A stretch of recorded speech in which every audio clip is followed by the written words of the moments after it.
샬롬, 말씀 읽어주는 김기훈 목사입니다. 오늘부터 베드로전서를 함께 묵상할 텐데요. 우리 기대하는 마음을 가지고 사모하는 마음을 가지고 하나님의 말씀 함께 읽겠습니다. 베드로전서 1장 1절부터 12절까지의 말씀입니다. 메시아 예수께 사도로 임명받은 나 베드로는 사방에 흩어져 나그네 삶을 살아가는 이들에게 이 편지를 씁니다. 나는 여러분 가운데 한 사람도 그리워하지 않은 적이 없고 한 사람도 잊은 적이 없습니다. 하나님 아버지께서 여러분 각자를 눈여겨보시고 성령의 역사로 말미암아 예수의 희생을 통해 여러분을 순종하는 사람이 되게 하기로 작정하셨습니다. 하나님께서 주시는 온갖 좋은 것이 여러분의 것이 되기를 바랍니다. 우리 안에 계시는 하나님은 얼마나 놀라운 분이신지요. 우리 주 예수의 아버지 하나님을 모신 우리는 얼마나 복된 사람들인지요. 예수께서 죽은 자들 가운데서 다시 살아나심으로 우리는 전혀 새로운 생명을 받았고 가장 중요한 삶의 목적을 얻게 되었습니다. 또한 하늘에 간직된 미래까지 보장받았습니다. 그 미래가 이제 시작되었습니다. 하나님께서는 우리와 그 미래를 꼼꼼히 살피고 계십니다. 여러분이 온전하게 치유된 생명을 얻게 될 그날이 다가오고 있습니다. 나는 이것으로 말미암아 여러분이 얼마나 기뻐할지 알고 있습니다. 얼마 동안은 여러분이 온갖 힘든 일을 참고 견뎌야 하겠지만 말입니다. 순금은 불 속을 통과해야 순금인 것이 입증됩니다. 참된 믿음도 시련을 겪고 나와야 참된 믿음인 것이 입증됩니다. 예수께서 모든 일을 완성하실 때에 하나님께서 승리의 증거로 내보이실 것은 여러분의 믿음이지 여러분의 금덩어리가 아닙니다. 여러분은 예수를 본 적이 없지만 그분을 사랑합니다. 지금도 그분을 볼 수 없지만 그분을 신뢰하며 기뻐 찬송합니다. 믿음을 잘 지켜왔으니 이제 여러분은 손꼽아 기다리던 완전한 구원을 얻게 될 것입니다. 이 구원이 다가오고 있음을 우리에게 일러준 예언자들은 하나님이 예비하고 계신 생명의 선물에 대해 많은 질문을 던졌습니다. 메시아의 영이 그들에게 그 선물에 대해 알려주셨습니다. 그 선물은 메시아께서 고난을 받으시고 그 후에 영광을 받으시리라는 것이었습니다. 예언자들은 그런 일이 누구에게 또 언제 일어날지를 알고 싶어 그분께 부르짖었습니다. 예언자들이 들은 것은 모두 여러분을 섬기기 위한 것이었습니다. 여러분은 하늘의 지시에 따라 성령을 통해 저 예언자들의 메시지가 성취되었다는 말을 직접 들은 사람들입니다. 여러분이 얼마나 복된 사람인지 아시겠습니까? 천사들도 이런 복을 누릴 기회를 조금이라도 얻고 싶어 했을 것입니다. 이것은 하나님의 말씀입니다. 베드로전서는 사도 베드로가 쓴 편지입니다. 성경에는 이처럼 사도들이 쓴 편지들이 기록되어 있는데 이를 서신서라고 이야기합니다. 서신서는요, 공통적인 특징이 있는데 무엇이냐면 편지를 받는 그 교회라든지 사람의 상황과 형편이 기록되어 있습니다. 우리가 고린도전서를 함께 묵상했잖아요. 바울이 고린도 교회에게 보낸 편지였고요. 그리고 고린도 교회가 지금 어떠한 상황인지 어떠한 문제가 있었는지 분명하게 기록하고 있었습니다. 그런데 베드로전서는요, 조금 달라요. 이 편지를 받는 수신자에 대한 상황이 자세하게 기록되어 있지 않습니다. 그 대신 한 가지를 기록하고 있는데요. 그것이 무엇이냐면 세상 속에서 그리스도를 믿는 자들이 겪는 고난의 삶에 대해서 이야기를 하고 있다는 것입니다. 이 고난의 삶은요, 죄의 결과가 아니었어요.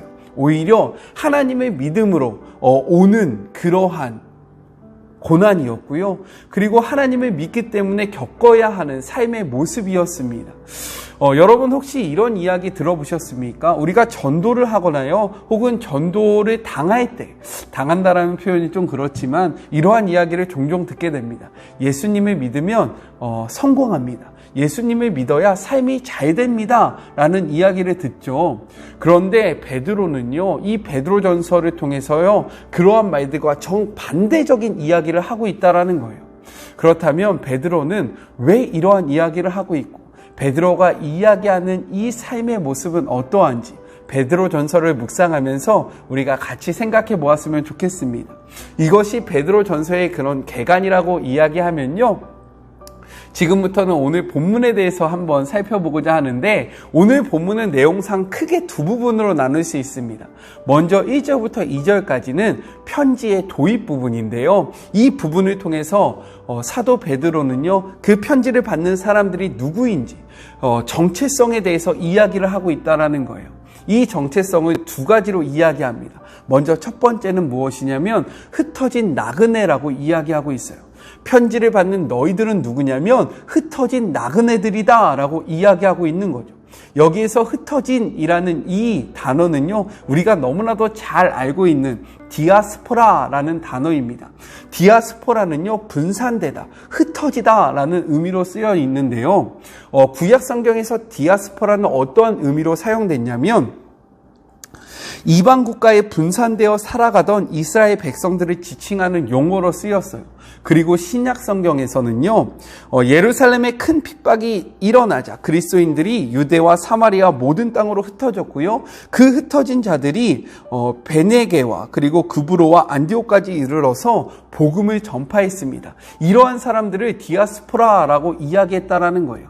그렇기 때문에 베드로가 이야기하는 이 디아스포라, 흩어진 사람들은 누구냐면요, 한 곳에 모여 사는 사람들이 아니라 흩어져 있는, 예수 그리스도를 믿는 유대인이나 혹은 예수 그리스도를 믿는 이방인들을 지칭하고 있다는 거예요.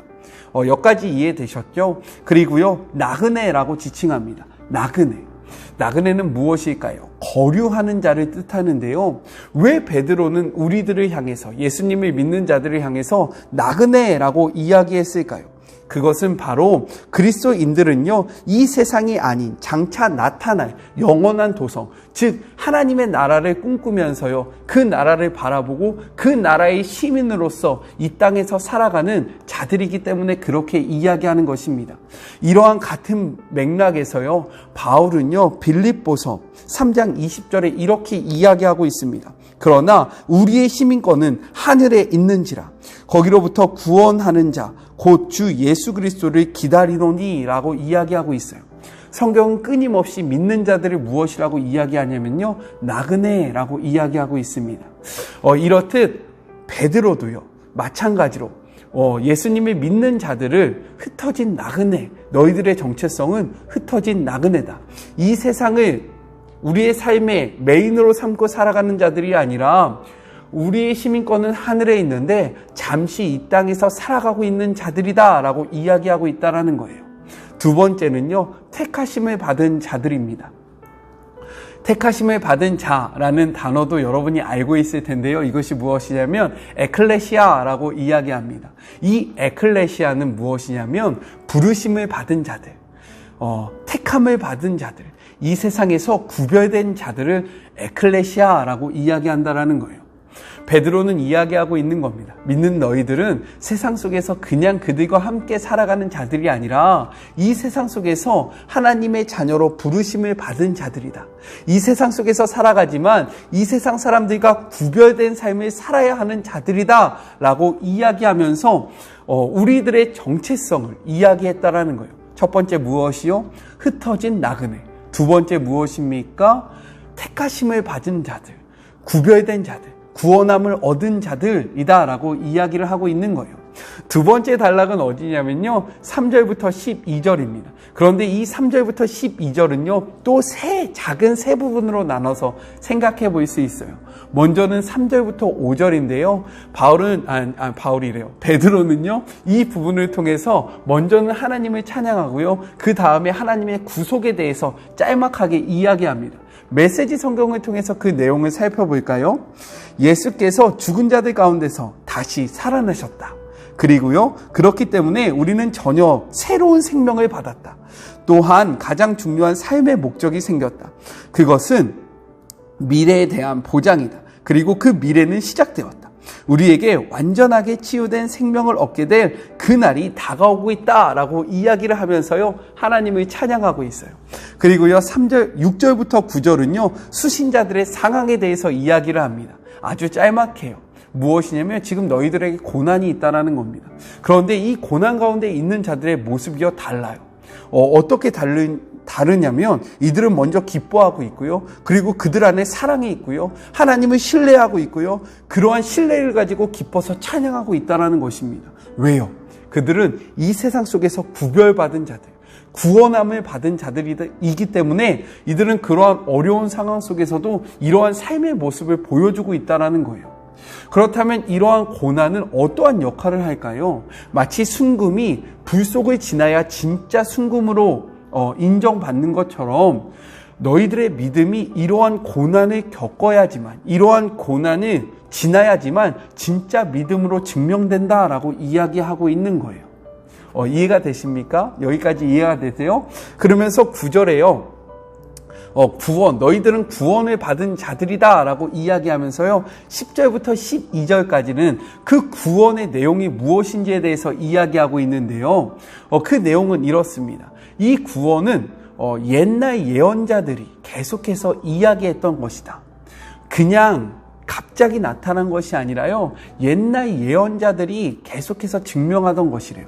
이 예언자들이 증명하던 것이 무엇입니까? 하나님께서 주신 그 성령을 통해서 예언하게 됐는데요. 무엇을 예언했을까요? 메시아의 고난과 영광을 예언했다라는 거예요. 무엇과 무엇이요? 이것이 중요합니까? 굉장히 중요해요. 메시아의 고난과 영광을 같이 이야기했대요. 그런데요, 이 메시아가 누군지 이들이 알지 못했대요. 이것을 알고자 기도했지만 알 수 없었고요. 이때가 언제인지 하나님 앞에 물었지만 하나님이 알려주지 않았다라고 성경은 이야기하고 있어요. 그러면서 이 예언이 누구를 위해서 이루어졌냐? 바로 이 글을 읽고 있는 너희들을 위해서 이 예언이, 그리고 이 묵시가, 이 이야기가 선포된 것이다 라고 이야기하면서요, 이러한 내용은 하늘에 있는 천사들도 듣기를 소망했고 알기를 소원했던 것이다. 그렇게 너희들이 얼마나 복된 자들이냐 라면서 오늘의 말씀이 끝납니다. 이 말씀을 통해서, 이 마지막 10절부터 12절을 통해서 베드로가 하고 싶은 이야기는 무엇이냐면요, 세 가지로 나눠볼 수 있어요. 자꾸만 큰 것으로부터 작은 것, 작은 거로부터 또 이렇게 또 작은 것으로 나눠져서 여러분이 헷갈릴 수 있지만 그럼에도 한번 정리를 해보겠습니다. 무엇이냐면 첫 번째, 구원의 복음은 하나님의 오랜 계획의 성취라는 거예요. 갑자기 일어난 것이 아니라 오래전부터 하나님께서 생각해 온, 하나님이 계획해 오신 것이다 라고 이야기하고요. 두 번째는 무엇이냐면 구원의 과정에 핵심이 있는데 그것은 메시아의 고난과 영광이라는 거예요. 메시아의 무엇과 무엇이요? 고난과 영광이다 라고 이야기를 하고 있어요. 그리고 마지막 세 번째 무엇이냐면 이 편지를 받는 너희들, 순신자들은 하나님의 선택과 그리고 사랑을 경험한 자들이다 라고 이야기하고 있는 거예요. 너희들이 얼마나 특별한 존재인지 너희는 알아야 된다 라고 이야기하고 있는 거죠. 베드로는요, 이 베드로전서를 쓰면서요, 고난 가운데 있는 성도들을 향해서, 주의 자녀들을 향해서 야 힘내, 야 견뎌야 돼, 그냥 이렇게 이야기하고 있지 않다라는 거예요. 고난을 당하면요 힘내라고 응원할 수 있잖아요. 하지만 베드로는요 그냥 단순하게 야 화이팅! 너희들이 고난을 받으니까 힘내야 돼, 견뎌야 돼 라고 이야기하고 있는 것이 아니라요, 하나님의 구속사를 이야기합니다. 그리고요 과거에 어떠했는지, 현재가 어떠한지, 미래가 어떠할지에 대해서 이야기를 하고 있어요. 과거로부터 시작된 이 구원의 메시지가 지금 너희는 분명하게 보지 않느냐. 그런데 너희의 삶 속에 잠깐의 고난이 있을 것이다. 그런데 이 고난은 앞으로 다가올 미래의 그 영광스러운 미래에 비하면 아무것도 아니다 라고 이야기를 하고 있는 거예요. 이 고난을 통해서 너희들은 너희들의 믿음이 증명될 것이고, 이 고난은 너희들만 받은 것이 아니라 예수 그리스도께서도 받았던 고난이다. 그리고 너희들의 정체성 무엇이라고요? 흩어진 나그네, 그리고요 선택받은 자들이기 때문에 이 땅을 살아가면서 이 오는 고난은 피할 수 없고 당연한 것이다 라고 이야기하고 있는 거예요.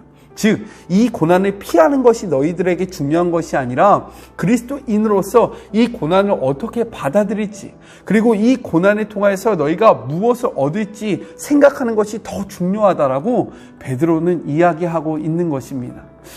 저는요, 특별히 코로나 시기를 겪고 있는 우리들에게 이 베드로전서가 더욱더 의미 있다라고 생각되어져요. 왜요? 지금 우리가 예수 그리스도를 믿는 것이 쉽지 않기 때문입니다. 예수 그리스도를 믿음으로요, 포기해야 될 것들이 생기고요. 예수 그리스도를 믿음으로요, 우리가 겪게 되는 어려움이 있기 때문이에요.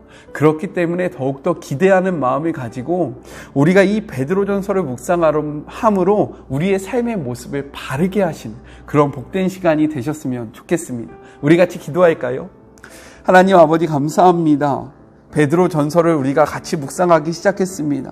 하나님, 이 베드로전서를 통해서요, 고난의 의미를 바르게 깨닫게 하여 주시고, 그리고 우리가 이 고난을 어떻게 받아들여야 하는지, 우리가 이 고난을 통해서 어떠한 것을 향해서 나아가야 하는지를 분명하게 깨닫는 삶을 살아갈 수 있도록 주님 붙잡아 주시옵소서. 말씀이 없으면요, 우리는 목적을 잃게 되고요. 말씀이 없으면요, 우리의 뜻대로 나아갈 수밖에 없습니다. 하지만 하나님의 말씀이 있기 때문에요, 우리의 삶의 모습을 돌아볼 수 있고요. 하나님의 말씀이 있기 때문에 우리가 어떠한 곳으로 나아가야 될지 우리는 다시 한번 확인할 수 있습니다. 고린도전서를 묵상하는 이 시간이 바로 그러한 시간이 되게 하여 주시고, 이 말씀이 오늘을 살아가는 우리들에게 살아있는 말씀이 되게 하여 주시옵소서. 함께 하실 하나님을 기대하며 예수님의 이름으로 기도드립니다. 아멘. 하나님의 말씀을 기대하세요. 이 베드로전서를 통해서 하나님이 우리에게 어떠한 은혜를 주실지 소망하시면서 하나님의 말씀을 같이 묵상하는 모든 시간들이 되었으면 좋겠습니다. 오늘도 힘내시고요. 오늘도 하나님의 말씀을 기준으로 삼으시고요. 저는 또 내일 만나도록 할게요. 주님의 이름으로 축복하고 주님의 이름으로 사랑하면서 내일 만나요. 아셨죠? 안녕.